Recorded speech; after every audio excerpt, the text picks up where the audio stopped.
Setelah tiba di Kamboja pada Jumat sore, tim bulu tangkis Indonesia untuk SEA Games 2023 berkesempatan menjajal venue pertandingan Badminton Hall Morodok Tekno pada Sabtu.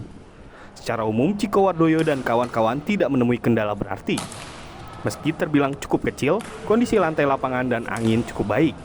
Adaptasi shuttlecock yang akan digunakan juga lancar karena tidak berbeda jauh dengan yang biasa digunakan dalam turnamen resmi BWF. Kekhawatiran justru muncul terkait cuaca di Kamboja. Kabid Binpres PBSI Rioni Mainaki secara khusus mengingatkan armadanya untuk lebih waspada dan menjaga kesehatan karena cuaca yang cukup ekstrim. Ya konsentrasinya aja ya, karena apa nih, tadi selalu kalau kita jalan kemari itu kan panas, terik, pas masuk sini enak. Jadi ya lebih terbiasa aja, difokus untuk suasana di luar yang panas, masuk dingin, itu yang lebih difokus. Karena kalau di situ kita bagus, otomatis nggak kena di kondisi anak-anak ya. Kontingen bulu tangkis Indonesia akan memulai perjalanan di SEA Games pada Senin, ditandai dengan laga di nomor beregu putra, putri, dan campuran.